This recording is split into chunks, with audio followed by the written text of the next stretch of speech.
I'm Peter Houk. I'm the artistic director of the MIT Glass Lab. That's the Massachusetts Institute of Technology Glass Lab. And I'm here with Michelle Trammel, and we are co-curators of this show, Minds and Hands. So the motto of MIT is Mens et Manus, which means mind and hand. So we've just changed that a little bit into Minds and Hands because of the kind of collective nature of this show. Michelle, tell me something about the Glass Lab and how it started. Well, the Glass Lab has over a 40-year history, and it's gone through several stages. But the current iteration started under Michael Sema with input from an artist named Paige Hazelgrove, and it was started to provide a hands-on experience for members of the MIT community, students and faculty and staff, primarily to give a team working opportunities to the MIT students. So was it an outlet? I mean, it was an elective, right? Or how did it work to begin with? So to begin with, going back to the beginning of the Glass Lab, it was a curricular class in material science and engineering at MIT. And so therefore it had a kind of a small population of people, and it wasn't very well known.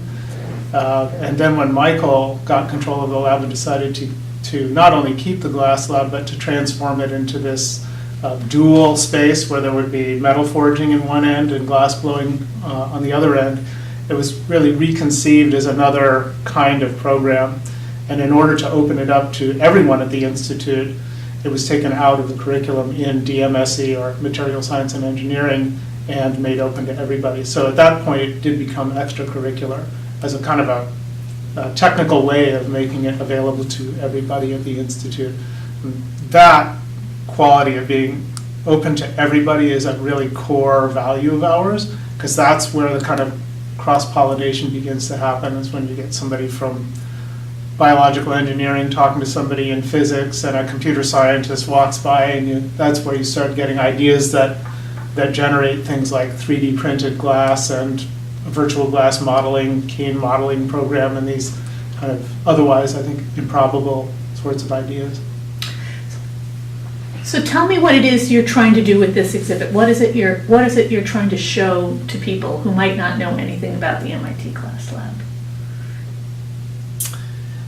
Well, when I thought about this, how we wanted to set this up in the very beginning, I wanted there to be very consciously a mix of individual people's work, so that somebody walking into the show could see that some of these people have been blowing glass a long time, long enough to develop a personal approach to the material.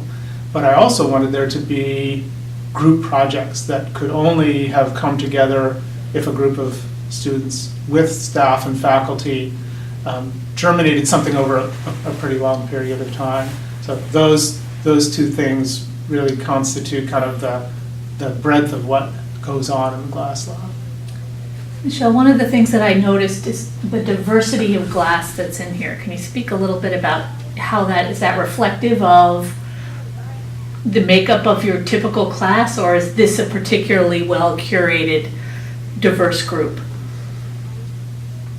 Well, as much of the work in the show here is by people who've been working with glass for a long time. So this isn't really illustrative of beginner level work. This is the work of individuals who've been working for years, and in some cases decades.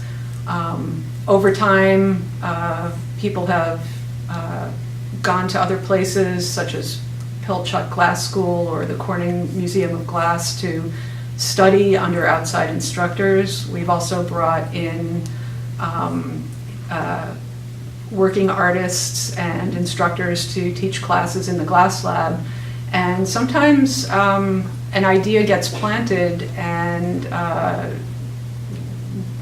the individual who is working on a technique gets an idea and they try to take it further and further. So this work in the show, it represents sometimes ideas that took years to develop, and also took years to develop the skill to bring the ideas to life.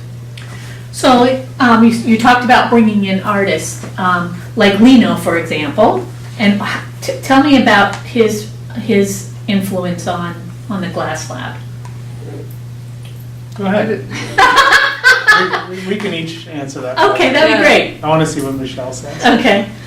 Well, we've had the amazing privilege of inviting Lena Talia Pietra, who's he's the glassblower's glassblower. He's the best in the world, and he's influenced so many people over the years. We originally brought him to MIT to give a lecture, and then we invited him to come and do a kind of a residency, come and work in our hot shop for a week, and we were able to watch and in some cases assist and learn more about his process and how he works with his assistants, who are in their own right very experienced artists. So and we've invited him back multiple times, and he's agreed to come back. So I think he's really enjoyed the experience as well.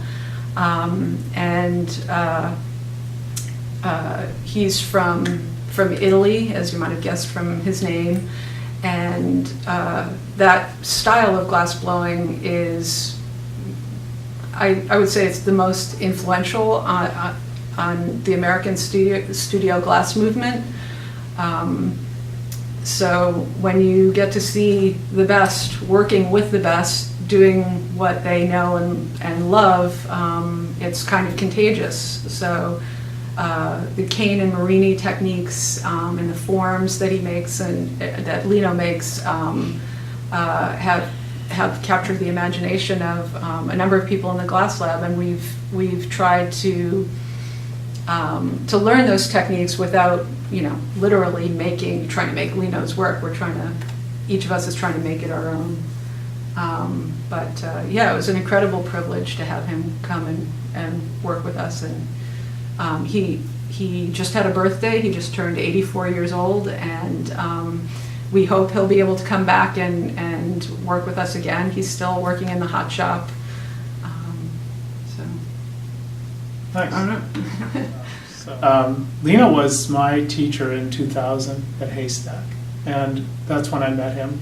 And so I learned a lot of glass blowing from him. I also learned how to make risotto his way, which was the thing that I told him I wanted to learn first. And he thought I was pretty weird, I think. 'Cause when we went around in a circle and he said, "Tell me, what do you want to learn?" And everybody would say, like, "Oh, I want to learn how to make a goblet or a Reticello Veronese vase or something." And he came to me and I said, "Can you teach me how to cook risotto?" And he looked at me a little like, "Who's that?"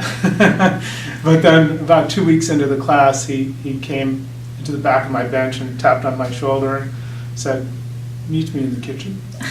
We went back there and he showed me how to make risotto for the whole 100 people. So it was a big thing. So anyway, I asked Lena to come initially to give a lecture because the clues I was getting from people were that he wasn't that interested in working in small hot shops, but we could probably lure him to give a lecture. So I contacted him and through his agent at the time and said, "Hey, could we get him here for a lecture?" And he agreed to do that. And then he wanted to see the hot shop after the lecture. He looked at the hot shop. He didn't look very impressed, but then when I went to close the annealer doors after I showed him, he kind of shoved me out of the way, opened the annealers again, and was looking inside in a very kind of predatory almost way. And then so when we asked him if he'd like to come and work in the shop, he said yes. And then that turned into a multi-year return sort of engagement for him. But the part that I really wanted to emphasize is that I think it's been a real two-way street with Lena. I think the reason that he's really come, I mean, he likes to make things and he has to make a lot of things because he's always got shows, but he tries new things at MIT and takes chances that I think, in a way, I think MIT is an easier place for him to do that than other places where he really needs to generate product. So he's come and he's tried stuff that doesn't always work out and takes chances, and then of course we've been influenced by that sort of ability to take chances, but also by just watching him work with the glass. Like Michelle said, the Venetian style of technique it's very team oriented, and that's what we want in MIT. We don't want people blowing solo. We want them to understand the power of working in teams. But also just the kind of specific technical things that the Venetians do, the way they accomplish certain kinds of tasks with the tools it's very efficient. It's prevalent, the prevalent mode of working, or tradition of working in glass in the States because of Lena. So tell me, did he influence your virtual glass or your cane program at all? The cane one is the one really to talk about. He was not involved in 3D 3D glass project at all, and I think the people who developed that were largely people that did not know Lena. But the opposite is true of virtual glass. I mean, that all happened because of conversations initially between Lena and Eric Demain. And Eric has this mindset. His career is really based on trying to figure out the limits of computational power to solve all kinds of problems. So I think he sort of naturally thought, when he saw Lena was working in this tremendously deep vocabulary of cane and Marini design, can this be extended by computational means in some way? And when he asked Lena the question, do you think all these designs have already been discovered in 1,000 years of glass blowing? Lena didn't even hesitate. He said, no, I think there are many more designs. So that was the key. And then Lena was involved a year later when he came back, and Eric had kind of a prototype software. Lena looked at it and critiqued it and made drawings that sort of indicated that the way he thought about designing cane was in cross-sectional form, and you see that in the way that the software is set up. So he didn't just inspire it, he was involved in the early development of that software also. Tell us what cane is. Your turn. Okay. Well, when we make cane, we start with, we build it up in layers, and if you imagine something the shape of, kind of like a soup can shape of glass, you can build up layers from the core to the outside, and those layers can be opaque colors, transparent colors, or clear glass, and we'll use metal rods attached to both ends of that to literally pull it all the way across the room. Cane pulls can be, I think, about 30 feet long in our shop, diagonally. In our shop, that's only limited by the walls. Right, but in other shops where those limits don't exist, they can be 50, 60 feet or more. I saw a cane pull in Venice that was more like 120 feet long, Wow. probably, in a factory. So it's different colors mixed, like twisted together, is that? Well, the process I was describing was for making plain straight cane.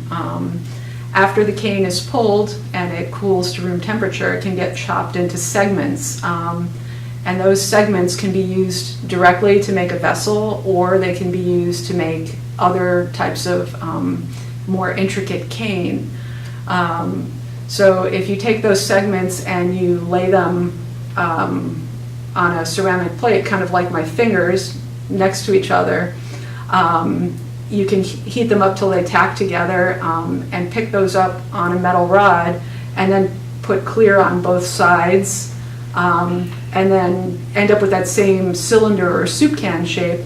And while you're stretching it, if you were to twist it, you end up with what's called Ballatini cane. That's a particular design of twisted cane where you have stripes of color with clear spacer usually, and when it's twisted, it looks like a helix.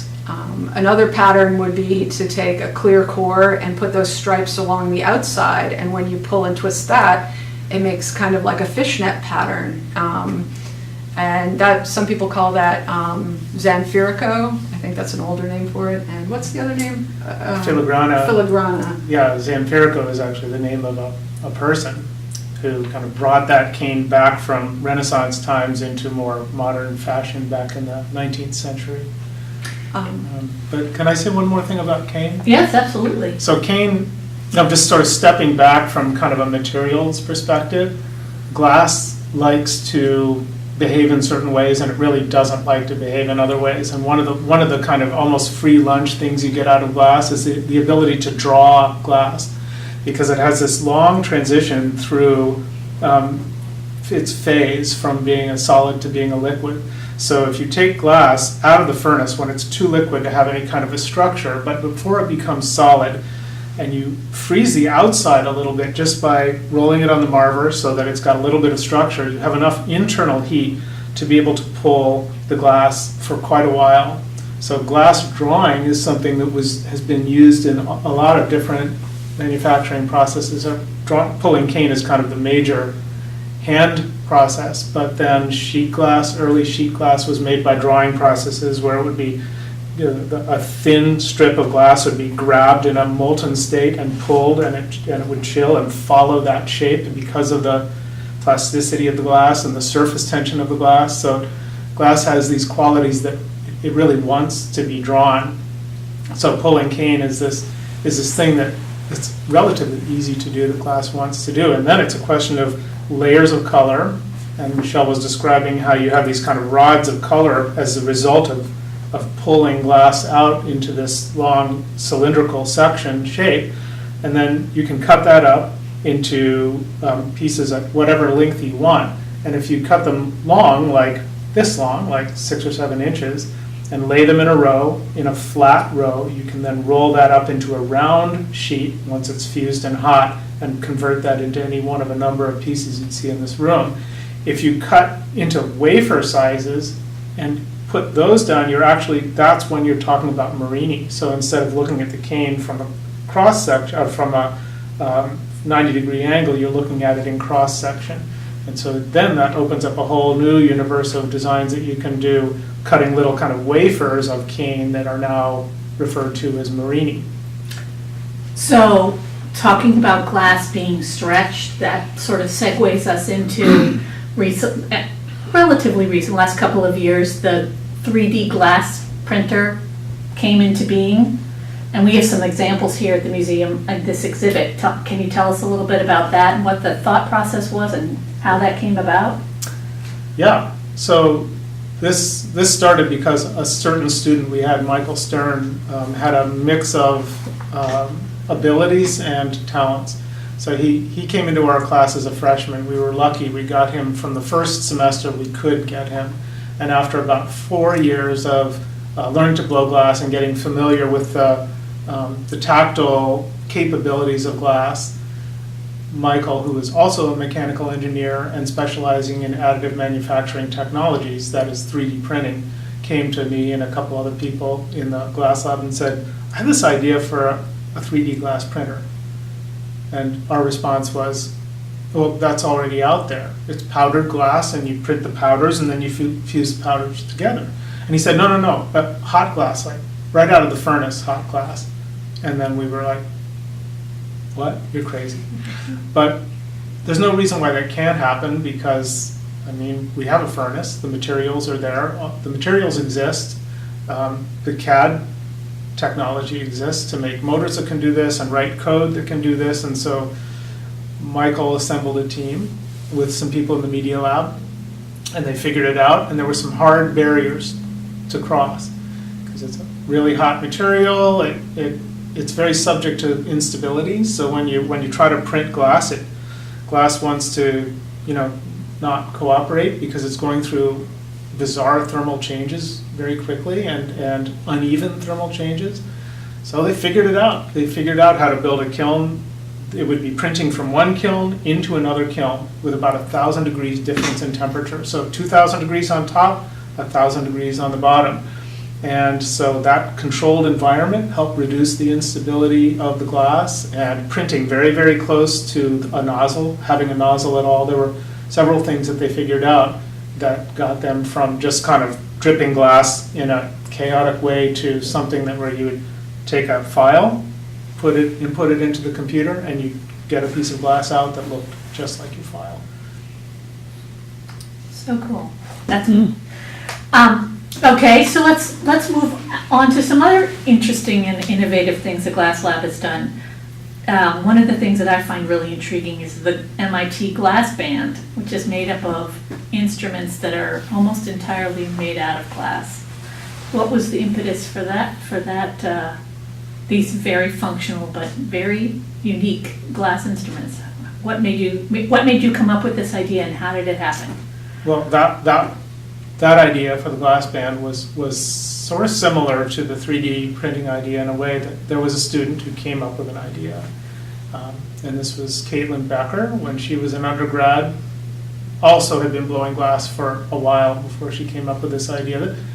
There's a lot of learning that has to happen before you can start doing experimentation like this. Glass blowing is hard to learn, so it takes a couple of years before you even get to a point where you can say, oh, I want to make a didgeridoo out of glass, and have some confidence that you can do that. So she was in the wind ensemble in the music department at MIT, and started making these instruments, just making things that you could strike, percussion kinds of instruments and wind instruments. She made an oboe with a double reed, so it was mostly glass, but it had a reed, and some other kinds of, a didgeridoo and some other kinds of things. And but there was no glass band yet. But I saw that and thought, God, I wish we could have more than one person doing that, like a group of people who'd be interested in that. But that didn't happen for a while. Then finally I met somebody in the music department who knew about this guy, Mark Stewart, who lives in New York. And Mark's specialty is teaching people how to coax sound out of anything. I mean, things you pull out of the trash, a fence that you walk by and you strike it with a chopstick that you happen to be holding, whatever. And then, so Mark came to visit and met us, and we were already beginning to kind of make them. Michelle was in the band very early on, from the very beginning, and I think you were. And yeah, and then Mark sort of showed us how to convert these things out of glass that were not sounding all that good, frankly, into things that were much, much better. And then you play as an ensemble group. You get together on a regular basis, or how does that work? We play as an ensemble. When school is in session and Mark is available, we get together on a fairly regular basis. And sometimes he shows up. He has to come up from Brooklyn, so he doesn't come up every week. He comes up maybe once every month and a half, something like that. And then we'll meet and play around, and he'll come up with an idea. Like the most recent one was take a fish box, a styrofoam box that fish come in, and lay some glass rods across it and strike them like a xylophone. And so we did that, and he came up and kind of prodded us forward for a while, and now we're working on that kind of on our own, and then he'll come back, and once we put in sort of the groundwork, he'll come back and say, okay, what if we compose a few pieces using this instrument that you now are somewhat familiar with. So that's a kind of the MO. Very I think cool. we should get Michelle's take on this being a member of the glass band. Can we do we have time for that? Sure. So I came to the MIT Glass Band as someone who knows a lot about glass blowing, but not a lot about performing or playing musical instruments. When I was a kid, I had a couple of years of piano lessons, a couple of years of guitar lessons, but it wasn't something that I stuck with, but I definitely stuck with glass blowing. So when I first got involved in the band, I thought that my role would solely be one of maker, of helping people make instruments that they design. But as the band got together, you know, sometimes we get together in the hot shop and make things, and sometimes we get together in a classroom and jam or rehearse pieces or stuff like that. I found that I could contribute on the other side as well, on the performing and the coming up with ideas for instruments side of things. So it's been eye-opening and very fun, and you know, just getting past that fear of performing in front of people, because I'm not a natural performer. But I found it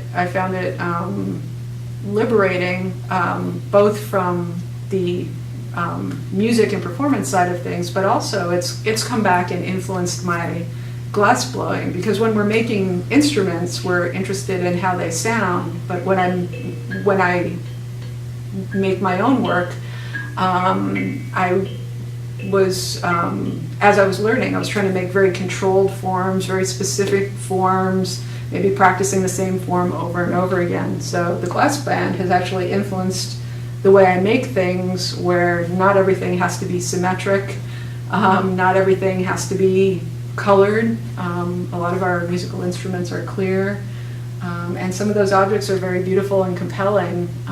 So I feel like I've gotten a lot out of working with the glass band. See, I would not ever have known that if she hadn't just said that. That's a really interesting point about making things where the focus is not on what they're going to look like, it's what they're going to sound like, and it frees you up to do any old half-assed thing, in a way, in a really nice way. And I would say the same is true in my work, that like when blowing this piece for the ecliptic piece I'm doing in there, I knew it wasn't going to be seen. I mean, what the light coming through it is what's seen, so there's no need to putty it up. I can just, you know, knock it right off the pipe and leave it kind of sharp, and it's fine. I think, you know, glassblowers often get super attached to this idea that everything has to be done in the way that you're taught initially. You have to make the putty just like this, and gather just like this, and use the jacks just like this, and kind of follow a recipe. And I think it's super important to break those rules if you want to keep on advancing.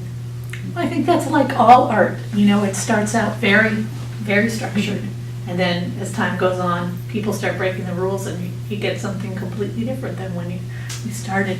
I think that's one of the things I find most fascinating about this kind of class.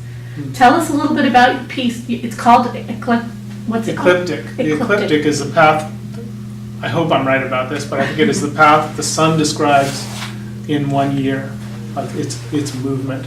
So the piece does rotate, and it rotates once per minute. So its sort of period of movement is, rather than a year or a day, is 1 minute. So is the sun the glass piece, or the earth the glass piece, or what is the I'm not going to get that literal about it. Oh, okay.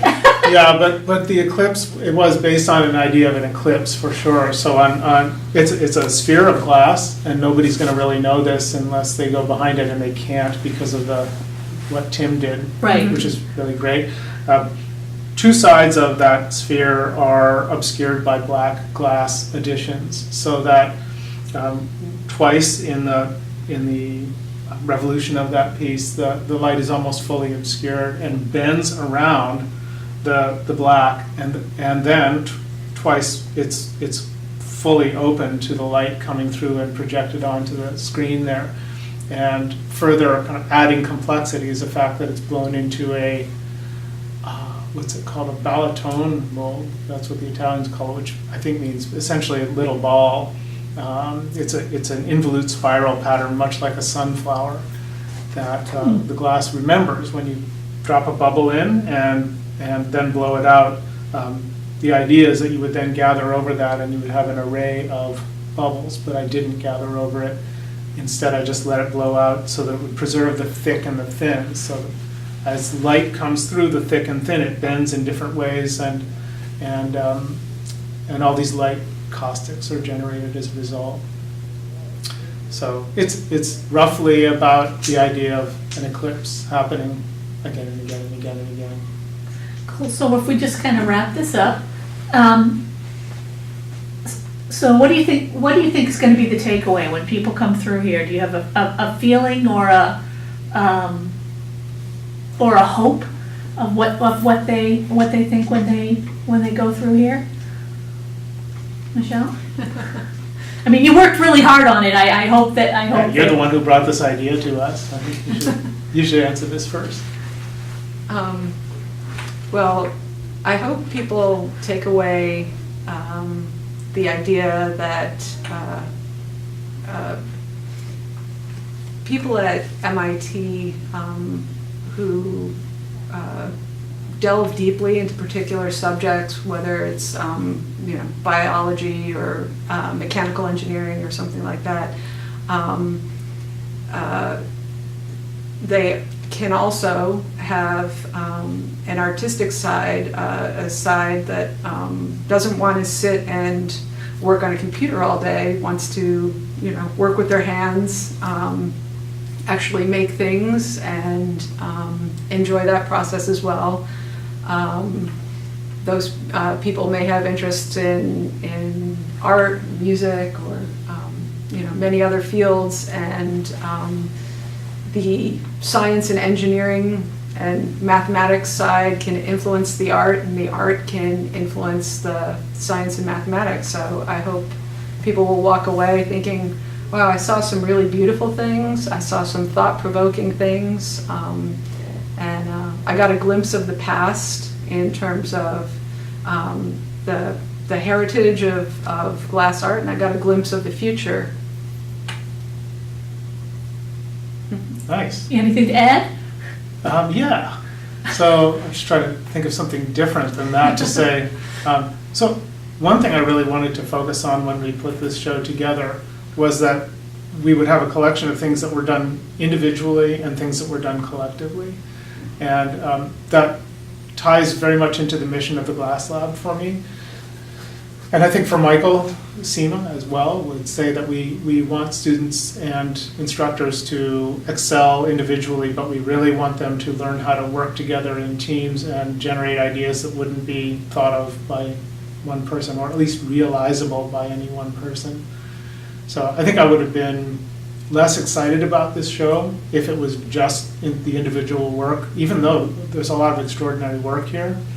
To me, what makes this an extraordinary show is the combination of that individual work with the collective work. And that's why we changed the motto from mind and hand to minds and hands. It's a unique community of people doing unique things individually and collectively.